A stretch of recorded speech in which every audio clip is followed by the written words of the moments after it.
நோக்கியாலேருந்து 110 அப்படிங்கிற ஒரு ஃபீச்சர் ஃபோனை வந்து உருவாக்கியிருக்காங்க. ஏற்கனவே 110 அப்படிங்கிற பழைய ஃபீச்சர் ஃபோன் இருக்குது. இப்போ 2019 எடிஷனாக ஒரு புது ஃபீச்சர் ஃபோனை வந்து கொண்டு வந்திருக்காங்க. இந்த ஃபீச்சர் ஃபோனில் என்ன விஷயங்கள் இருக்குது அப்படிங்கிறத டீட்டெயிலாக இந்த வீடியோவில் நம்ம பார்க்கலாம்.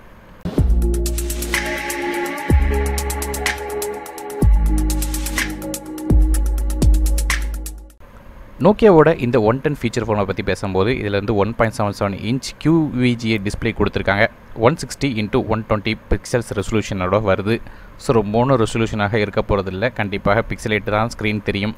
அது மட்டும் இல்லாமல் இந்த ஃபோனில் உள்ள ஓஎஸை பற்றி பேசும்போது இது நோக்கியா சீரிஸ் 30+ சாஃப்ட்வேர் பிளாட்ஃபார்மில் இயங்குது. ஸோ நார்மலான டாஸ்க், அதாவது கேல்குலேட்டர் மாதிரியான விஷயங்கள் மட்டும்தான் இருக்குமே தவிர ரொம்ப ஸ்பெஷலாக இன்டர்நெட் வந்து யூஸ் பண்ணுறதுக்கு வந்து இது எதிர்பார்க்க முடியாது. ரேம் அண்ட் இன்டர்னல் ஸ்டோரேஜை பொறுத்தவரையும் இந்த ஃபோன் வந்து 4 MB ரேம் வித் 4 MB ஸ்டோரேஜோடு வருது. SD கார்டு சப்போர்ட் கிடையாது. மேலும் வந்து 2G சப்போர்ட் தான் உண்டு. 2G சிம் மட்டும் தான் யூஸ் பண்ண முடியும். FM ரேடியோ, டார்ச் லைட் மாதிரியான சப்போர்ட்டாக இருக்குது. சிங்கிள் மற்றும் டியூல் சிம் சப்போர்ட்டோட இது வருது. அது மட்டும் இல்லாமல் இந்த ஃபோனோட வெயிட்டை பொறுத்தவரையும் 74.96 கிராம் இருக்குது. கனெக்டிவிட்டியை பொறுத்தவரையும் இதை வந்து சார்ஜ் பண்ணுறதுக்கு நமக்கு வந்து மைக்ரோ USB 2.0 கேபிள் கொடுத்துருக்காங்க. மைக்ரோ USB போர்ட்டோடு வருது.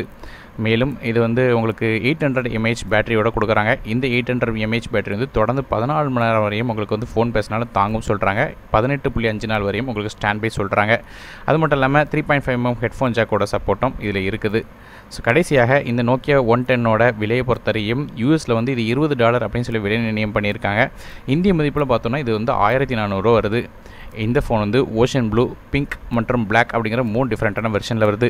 ஒருவேளை இந்தியாவில் லான்ச் ஆகும்போது இந்த ஃபோனோட எக்ஸாக்டான ப்ரைஸ் தெரியும் போது அதை வந்து கீழே கமெண்ட் செக்ஷனில் மென்ஷன் பண்ணுறேன்.